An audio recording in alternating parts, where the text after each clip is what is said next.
It is 15 March. It's Sunday. I'm Charlie Garrett, and this is the CG Prophecy Report. To tax or not to tax? That and a lot of other things to go over on today's report.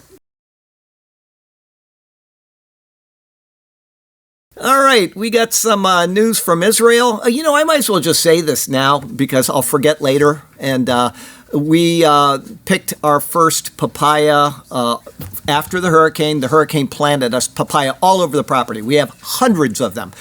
We picked our first papaya. It took a year for the tree to grow and then to start putting out papaya. And Hideko and I ate that gladly. And then we brought one in for you all today. I picked it 4 or 5 days ago. It was nice and ripe. So when you go in back today, there'll be a Tupperware or something with papaya in it. Please enjoy some papaya. Hurricane planted papaya. You've probably never had that before. So there you go with that. Just need to get off my head. News from Israel. New York Post. How Israel killed Ayatollah Khamenei with a missile from space. I don't know if you heard about this, but I like this kind of thing. You all, if you haven't been paying attention to the news, then for me to tell you would be pointless. And if you have been, then it would be superfluous. So I like to talk about things that maybe you don't know. You want to see things getting blown up, just turn on the news anytime. I mean, things are getting blown up. But this is an interesting thing about how they did this. Israel used a powerful ballistic missile that flew to the edge of space before plummeting to Earth and blasting Iran's unsuspecting supreme leader and dozens of his top henchmen. It's called the Blue Sparrow, a missile that can fly for 1,240 miles and leaves the Earth's atmosphere before crashing down. So intense was the impact that debris was found in western Iraq, according to Israeli sources. The surprise attack came together last week after Israeli officials deliberately gave the impression that its military was standing down for the weekend. They give you background on the whole thing. We're taking the weekend off, everybody, and then they go and blow them up. So this is typical Israel, and we saw the same thing. I don't know if you saw Donald Trump, he was young, and now he's old, so he was young, and somebody was interviewing him, and they said, what would you do about Iran if you were the president? And he says, well, if it came to necessity, I'd blow up the place that he blew up a day ago, that oil place.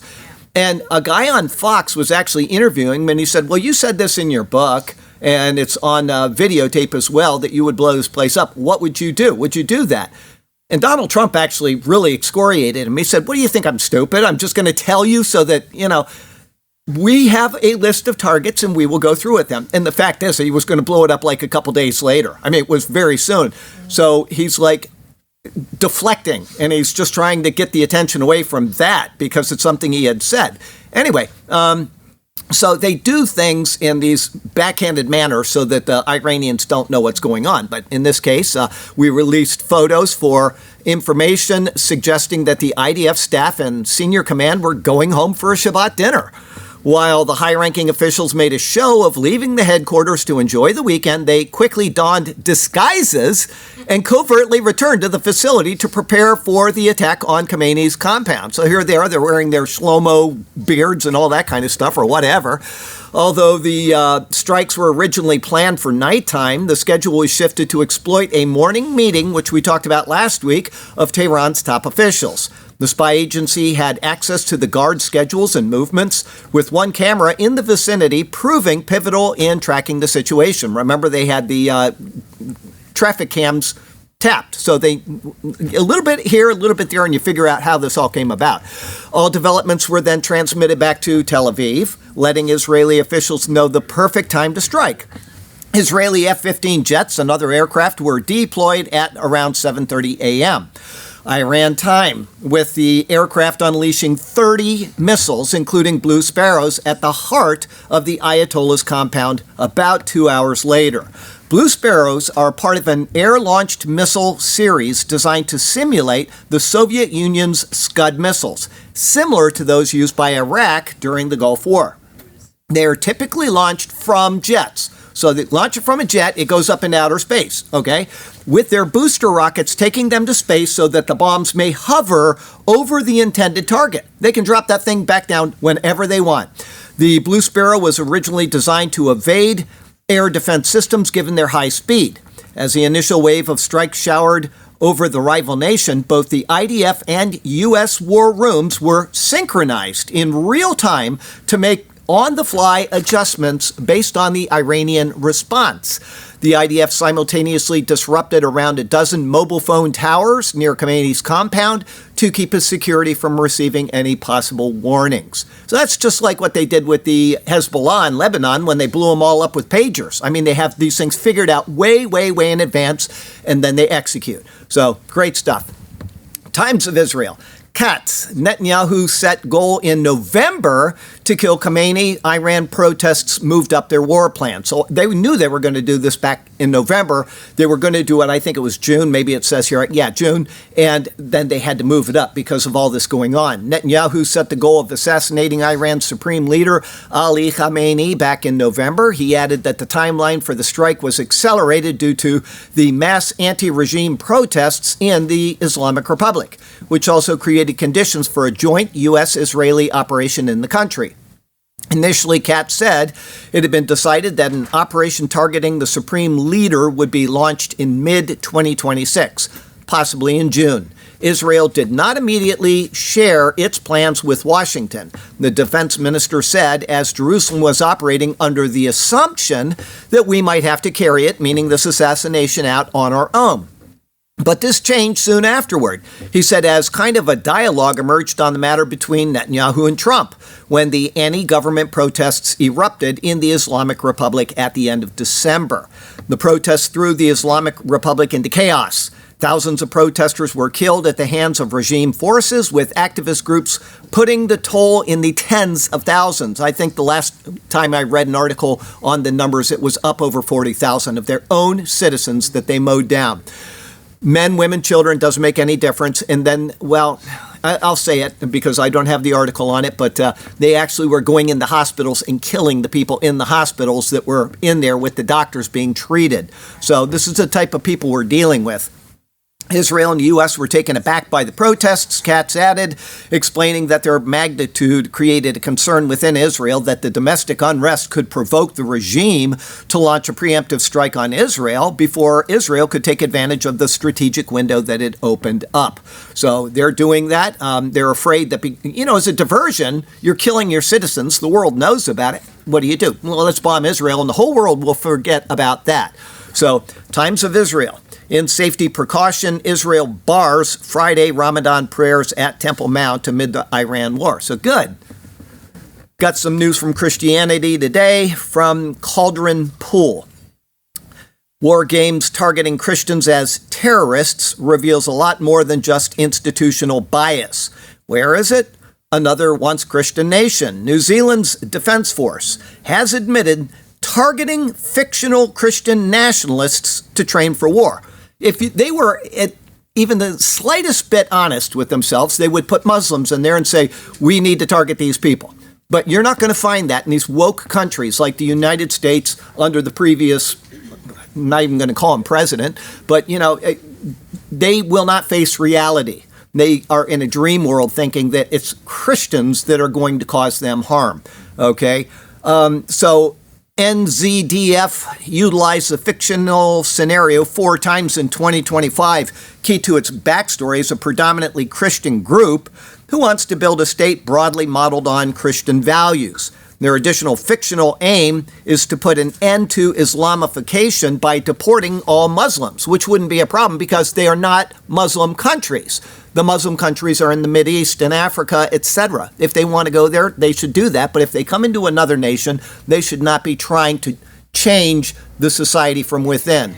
They need to adapt to the society, but they are unwilling to do that, and they are a problem in the nations they go to. Doesn't matter which one.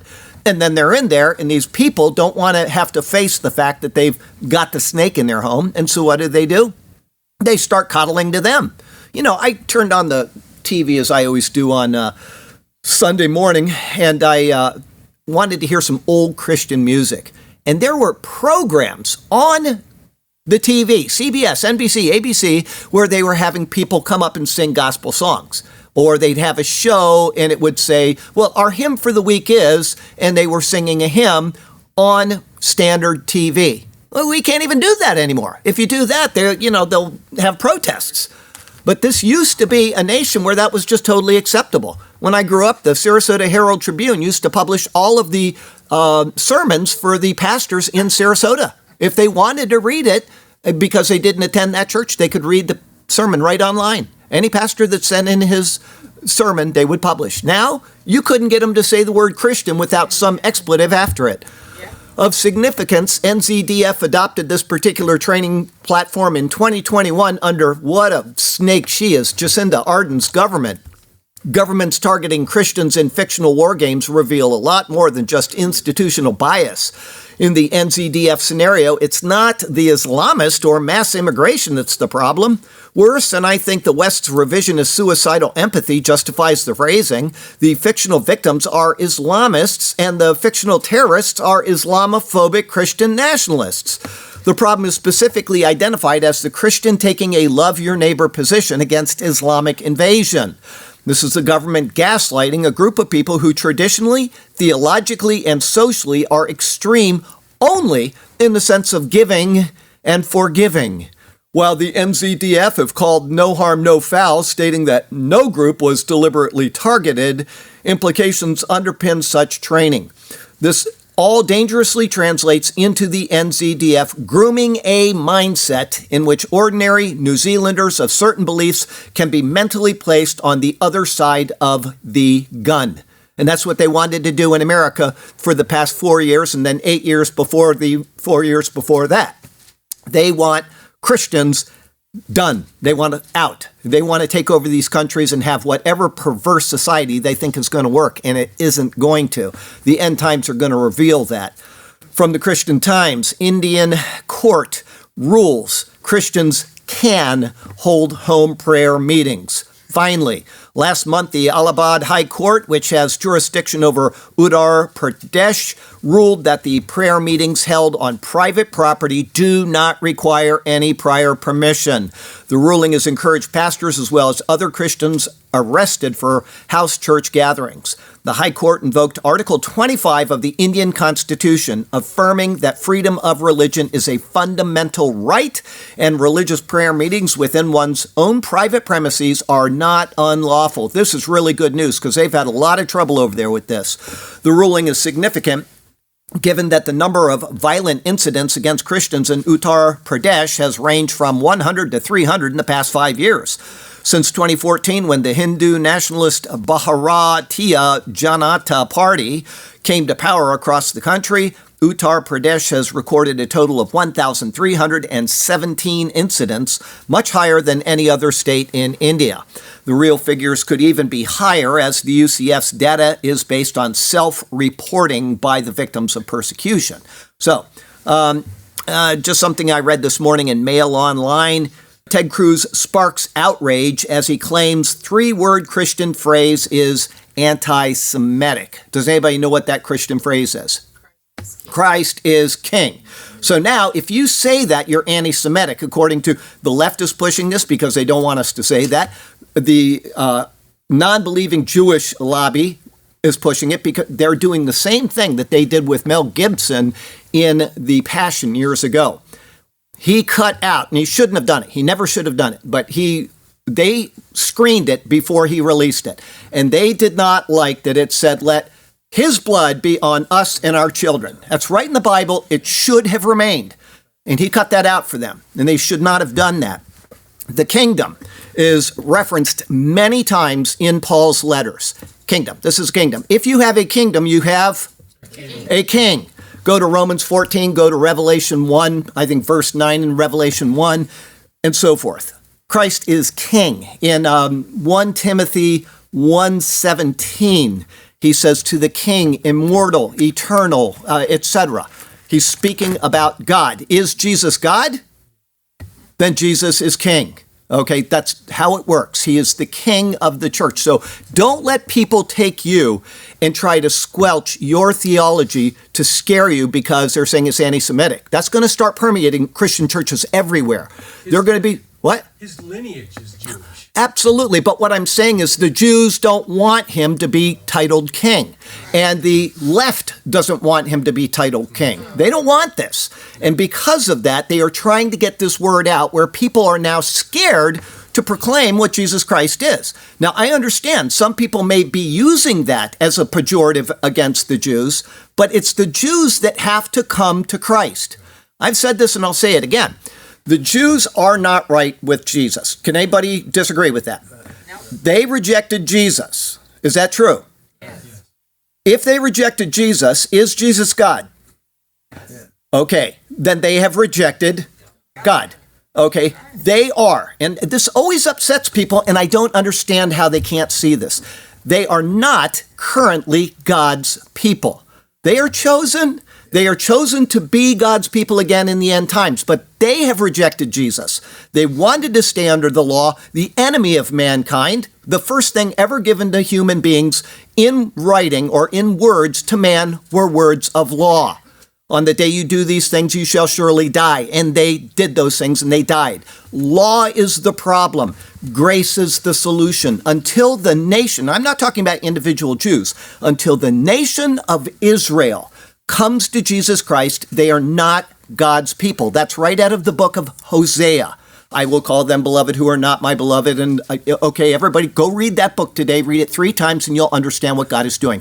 While they are not God's people, the church is God's people. When the church is raptured out, God has got them back in the land, not because they are right with him, but because he is going to make them right with him through the tribulation period. And at the end of the tribulation period, they are going to call out, "Blessed is he who comes in the name of the Lord," and he will return to them.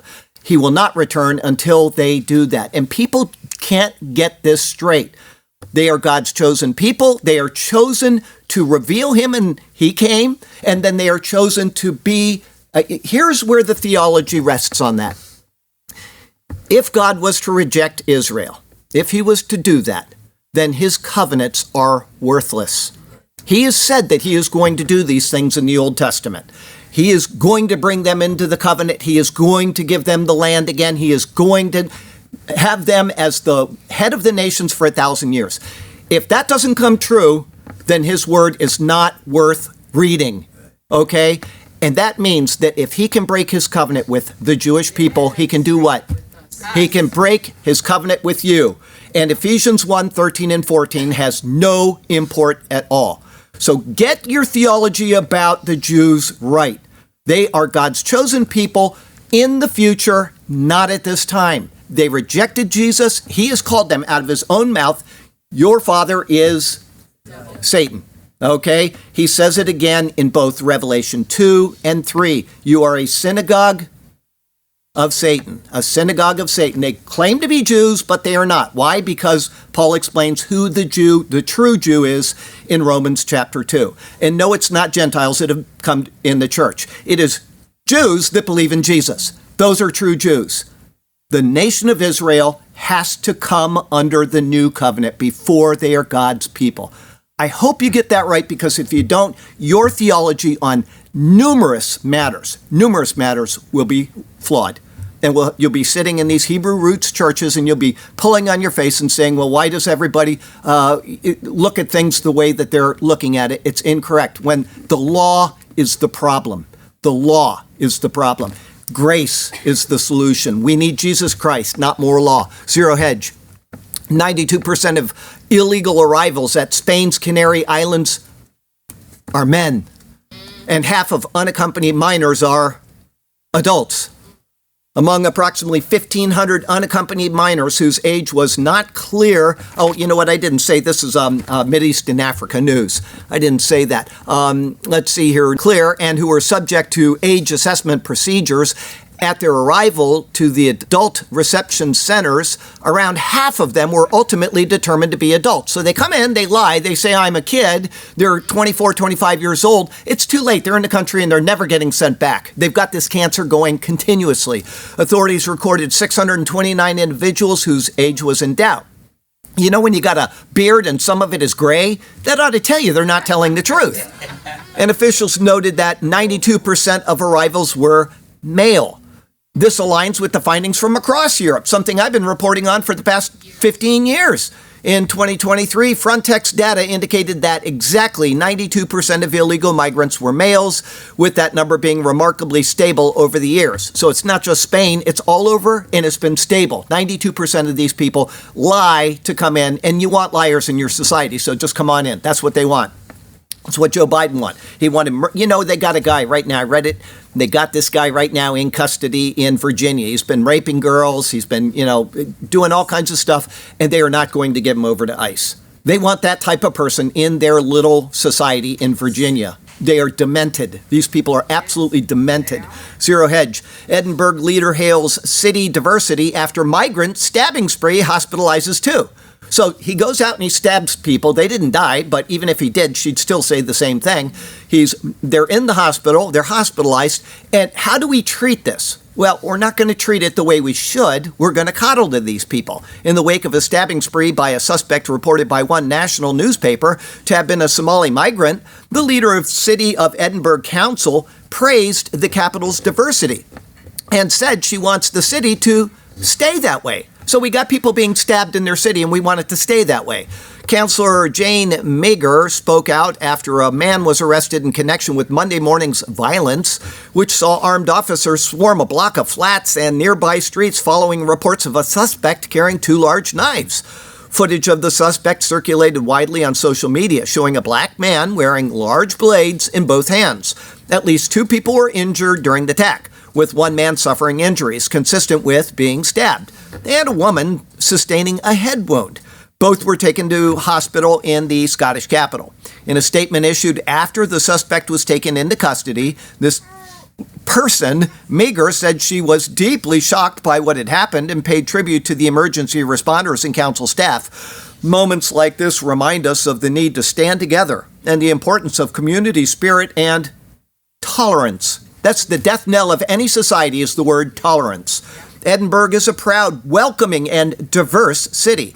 Our biggest strength lies in those who live here, people from all walks of life, cultures, and backgrounds. So she just coddles to them. That's all she does. She just tells them it's okay. Our people are being stabbed, but we need to sympathize with the killer. And we have all a part to play in making sure it stays that way. Times of Israel. Oil built the Persian Gulf. Desalinated water keeps it alive. War threatens both. As missiles and drones curtail energy production across the Persian Gulf, analysts warn that water, not oil, may be the resource most at risk in the energy-rich but arid region. Hundreds of desalination plants sit along the Persian Gulf coast, putting individual systems that supply water to millions within range of Iranian missile or drone strikes. Without them, major cities could not sustain their current populations. In Kuwait, about 90% of drinking water comes from desalination, along with roughly 86% in Oman and 70% in Saudi Arabia. For people living outside the Middle East, the main concern of the Iran war has been the impact on energy prices. Oh, I have to pay 15 cents more a gallon. I'm not voting for him anymore. The Gulf produces about a third of the world's crude exports, and energy revenues underpin national economies. Fighting has already halted tanker traffic through the key shipping routes and disrupted port activity, forcing some producers to curb exports as storage tanks fill. But the infrastructure that keeps Gulf cities supplied with drinking water may be equally vulnerable. Many Gulf desalination plants are physically integrated with power stations as cogeneration facilities, meaning attacks on electrical infrastructure could also hinder water production. Even where plants are connected to national grids with backup supply routes, disruptions can cascade across interconnected systems. So they have attacked a couple of these. They've attacked it. Well, I'll talk about one of them next week maybe. But this is ongoing, and it is a real threat when 90% of your water that they got these giant cities on sand.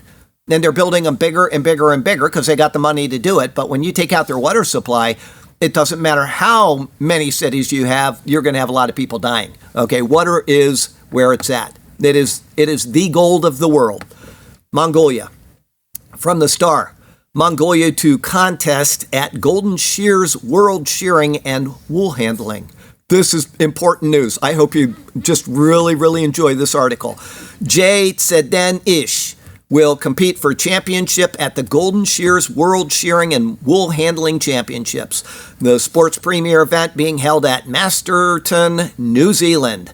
The Golden Shears attracts top competitors from more than 20 countries and features 3 main disciplines: machine shearing, hand shearing, and wool handling and sorting. Competing nations include New Zealand, Australia, Great Britain, South Africa, France, and Mongolia. Yes. So there you go. They're going to have a shearing contest, and I have a shearing job to do myself this week. I should have done it this week, but I couldn't because I had some major problems.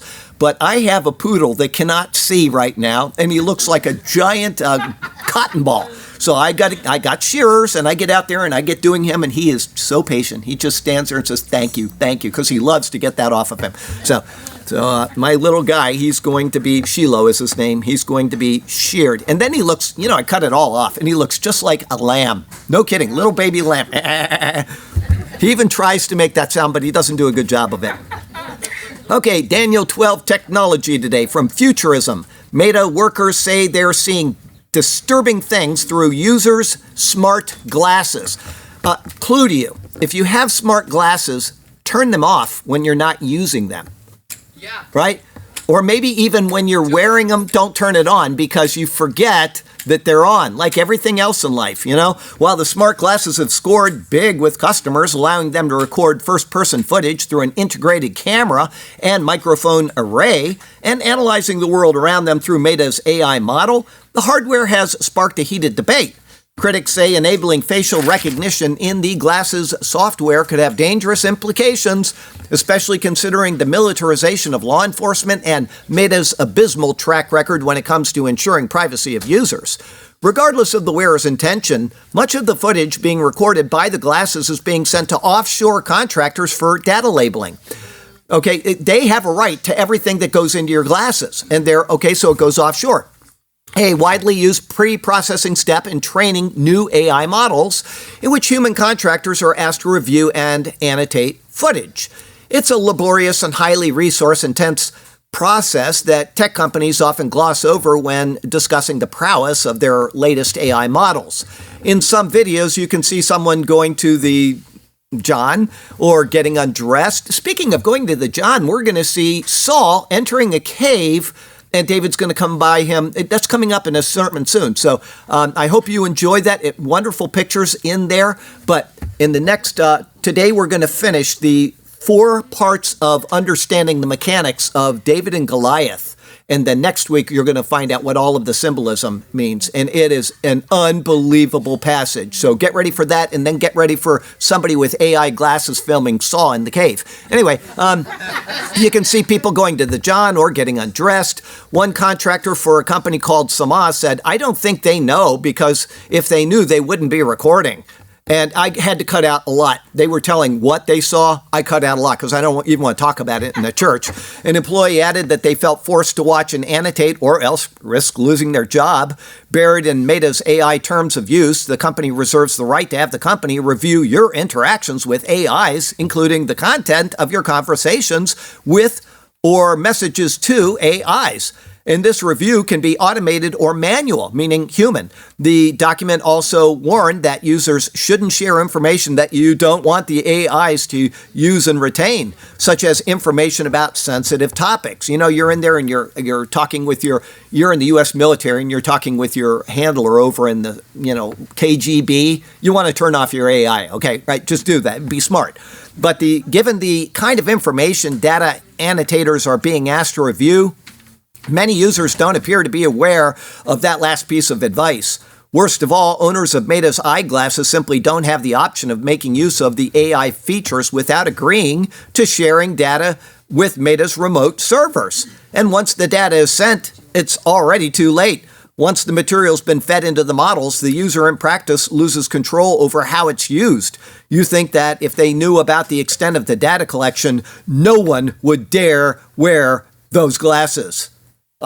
Don't get those things, and if you have them, make absolutely sure that you put a string on your finger to turn it off when you're done with what you're doing. If not, I can't believe the things that they said they were seeing, and they just gave things that they could share. I mean, how many things? Okay, it's a dangerous world, including the inevitable plagues noted in the book of Revelation. From the Hill, cannabis hyperemesis syndrome is on the rise. What symptoms to watch for? Does anybody know what they call that? I brought it up at least 10 times over the past 15 years. It's getting worse and worse. It's called scromiting because you vomit so badly you scream. It's growing exponentially because states all over the place are passing legalized, we did it in Florida, not through the lawmaking process, sending it up for a bill and going to the governor. That's not how it happened. The left always does this. If they want something, they know that people are not going to read constitutional amendments. They just say yes, yes, yes, because you don't understand the jargon there. And so they submit things that nobody would want otherwise. And that's how we get these crazy laws in Florida that otherwise would never have been introduced. Okay? So that's how it happened. It went through the public, you get 185,000 signatures, it goes on the thing, and all of a sudden you're approving this, and all your citizens are scromiting. Okay, OIGHHS. Colorado made at least $77.8 million in improper fee-for-service Medicaid payments for applied behavior analysis provided to children. Now listen to this. In the past several years, federal and state agencies have identified questionable billing patterns by some ABA providers and payments to providers for unallowable ABA services. And most of them, the vast majority of them, are in blue states. Colorado's fee-for-service Medicaid payments for ABA in 2019 were $60.1 million, and by 2023, these payments had increased to $163.5 million. So it's gone up almost 3 times. Colorado's payments for ABA did not fully comply with federal and state requirements. Listen to this. All 100 sampled enrollee months included payments for one or more claims that were improper or potentially improper. In other words, 100% of what they approved should not have been approved. 100%. Morality. From FNN, Civil Rights Agency decides against transgender Army worker who is asked to use woman's bathroom. Good. Life News, Canada has euthanized almost 100,000 people. They said it would be in only the most extreme circumstances. Now all you have to do is say, I am having a bad day. You pull into the clinic and you say, I want to end it, and they will end it right there. Same day service. We mentioned that last week. Epic Times, Supreme Court blocks California policy concealing gender identity changes from parents. Fox, Nashville teacher has record cleared after refusing to read same-sex marriage book to first graders. School reportedly backed down after discipline triggered legal warnings. It ought to be obvious. You don't punish a teacher for something like that, but it's... Okay, so, the last article, obvious. Supreme Court has to block something so that you tell the children or the parents that you're going to abuse their children, right? And then this one here, you've got a Nashville teacher who's cleared. He never should have been charged in the first place. It just, none of it makes sense. ABC, HHS warns states about removing kids from home without parents' approval or gender identity disputes. They're trying to just hide this kind of stuff, right? And take apart families because a parent doesn't want the child to transition. Fox, some rugby programs eliminate women's teams in favor of open category for trans athletes. So we're just getting rid of the women's. This is just a war on humanity. That's all this is. This is a war on what is moral and decent. That's all it is.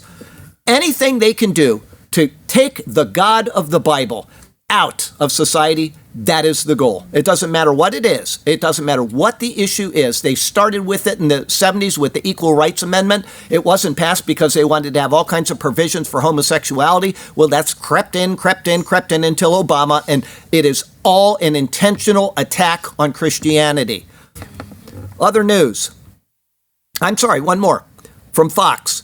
Planned Parenthood starts offering Botox and fillers to make up for Trump federal funding cuts. Wow. Yeah, they can't afford to abort babies anymore, so now they're giving you Botox. Wow. That's Planned Parenthood. Botox. Okay, we got some other news. New York Post. Wow. U.S. adversaries made nearly 30,000 visits to sensitive labs under the Biden administration, bombshell data shows. Between September 1st, 2021 and August 31st, 2024, 28,028 Chinese nationals, 304 Iranians, and 1,608 Russians visited laboratories run by the Department of Energy, according to Office of Senator Joni Ernst. While Iran's regime chanted "Death to America," which they've done every time they open their parliament, every time since the Khomeini Revolution back in '79, every time they open, that's what they open with. The Biden admin rolled out the red carpet for Iranian foreign nationals to enter our national labs. They also gave entry to thousands of Chinese nationals and hundreds of Russians who could then access and potentially steal American research.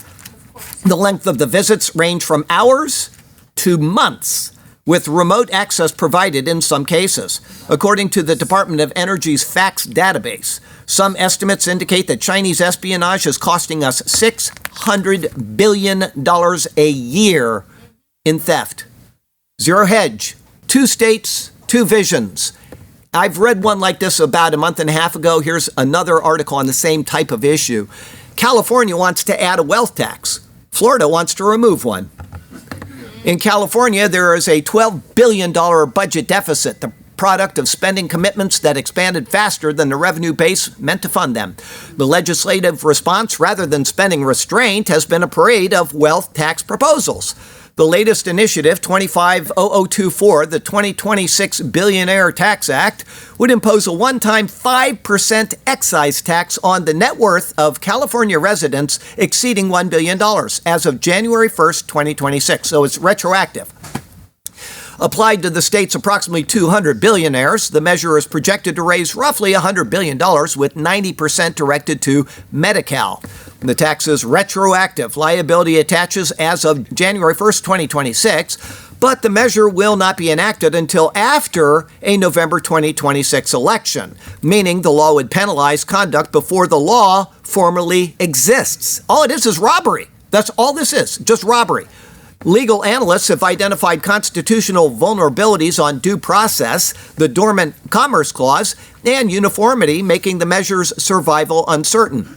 More practically, the California Legislative Analyst's Office has warned that if even a fraction of targeted billionaires depart, the home income tax revenue they currently pay disappears with them.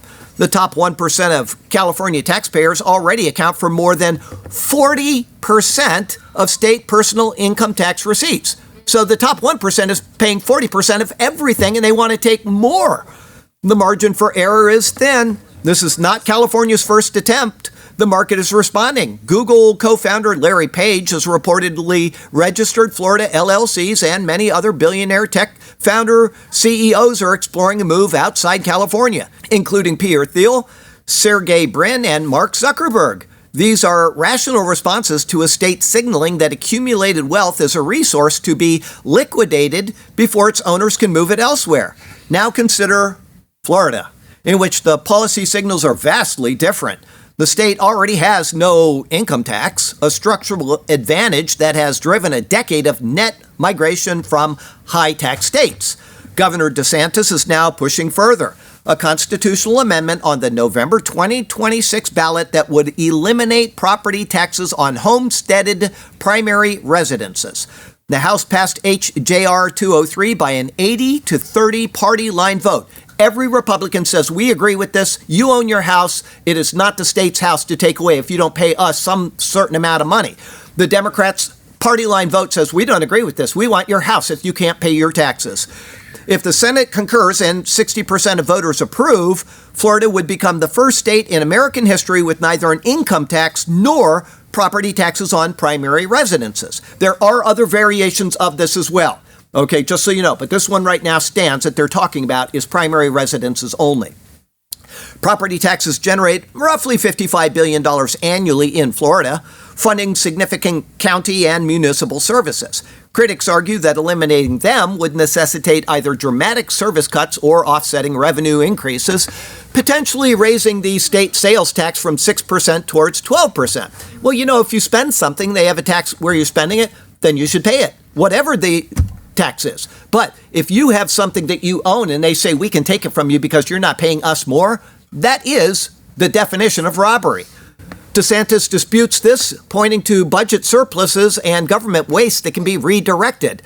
That debate will play out in Tallahassee and the ballot box, but the directional signal is unmistakable. California responds to budget pressure by widening the net it casts on wealth. Florida responds by asking whether the net needs to exist at all. The migration data confirm which model high earners find more credible and reveal the fiscal irony California is engineering for itself.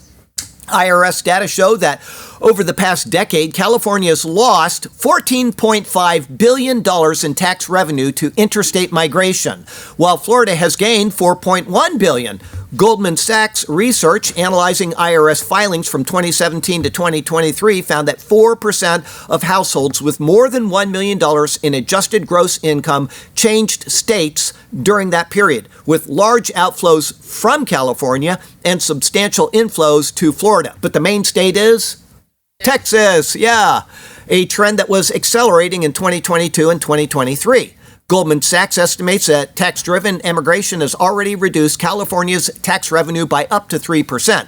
U-Haul's 2025 Growth Index, which I read you a month or 3 months ago, ranked California the top outbound state for second consecutive year, and Florida the second best inbound.